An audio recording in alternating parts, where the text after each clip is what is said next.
In a quiet industrial corner of Detroit, Michigan, an old brick garage stood between modern glass buildings. Inside, under flickering yellow lights, rested a 1969 Ford Mustang, its hood coated in rust and dust, forgotten by time. Experts had called it junk, a lost cause with a dead engine and broken dreams. Yet today the garage door rolled open for a special visitor, a young female CEO from a rising tech company, sharp-eyed and confident, stepping inside with her pals. For her, this visit was curiosity, nothing more.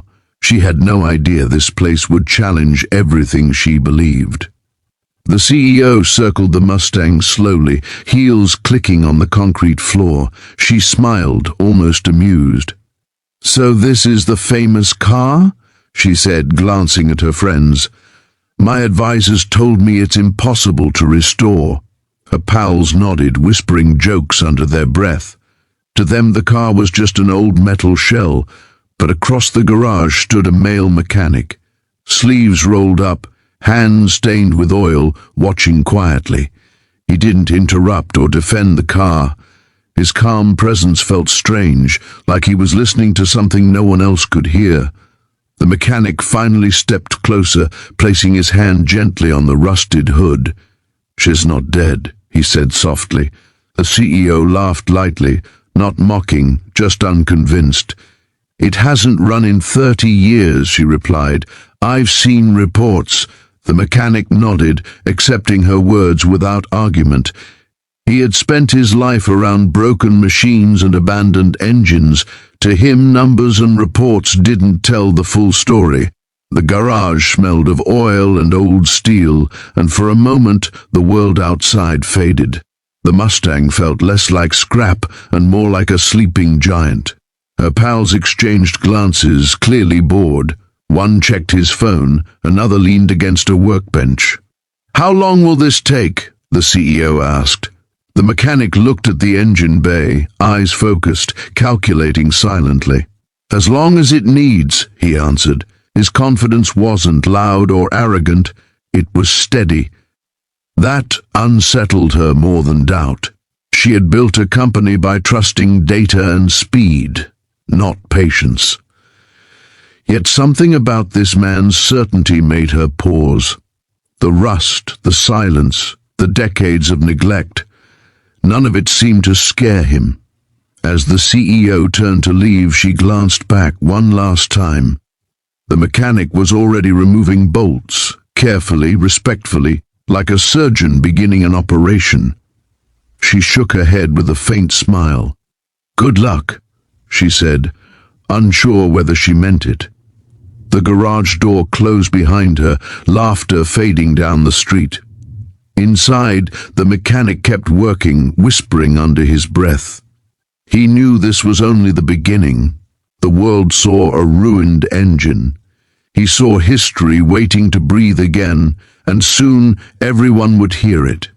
The garage stayed silent long after the CEO and her pals left. Only the ticking sound of cooling metal and the soft hum of old lights remained. The mechanic worked through the night, carefully dismantling the Mustang's engine piece by piece. Rust fought him at every turn, but he moved with patience, cleaning each part instead of replacing it. He studied worn valves, cracked hoses, and seized pistons like clues in a puzzle. To him, this engine wasn't broken. It was misunderstood. Every scratch told a story, and he listened, believing the Mustang still had one last voice left. Morning light crept through the dusty windows as the CEO returned, curiosity pulling her back. Her pals followed, still doubtful. She stopped in her tracks when she saw the engine partially restored, shining beneath layers of grease. "You stayed all night?" she asked. The mechanic nodded, eyes tired but calm. "Some things don't wake up on a schedule," he replied. She crossed her arms, hiding her interest. Data said this was impossible. Logic said she should leave. Yet the quiet determination in front of her made her stay and watch, something she rarely allowed herself to do. The mechanic tightened the final bolt, then paused. Instead of turning the key, he reached for a small, handmade tool, something he had built himself. The CEO leaned forward. "What's that?" she asked. "A correction," he said simply.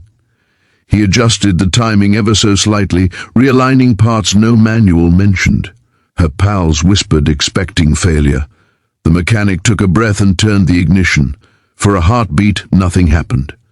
Then the engine coughed once, twice, and suddenly roared. The sound echoed through the garage, raw and alive. The CEO froze, her confidence cracking. The roar of the Mustang drowned out every doubt she had carried inside. Her pals stared in disbelief, phones forgotten in their hands. That shouldn't be possible," she whispered. The mechanic shut the engine off gently, as if calming a wild animal. "It wasn't dead," he said. "It was ignored." Something shifted in her expression, respect replacing arrogance. For the first time, she saw the value of experience that couldn't be measured by charts or numbers. The garage no longer felt small. It felt historic. She extended her hand. "I want to fund this restoration," she said. "Not to sell it, but to honor it." The mechanic shook her hand, smiling for the first time. Weeks later, the 1969 Mustang rolled out of the garage, fully restored, turning heads across Detroit. The CEO watched from the sidewalk, silent and thoughtful. She hadn't just witnessed a mechanical miracle.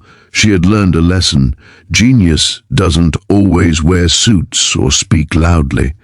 Sometimes it lives in grease-stained hands, bringing forgotten legends back to life.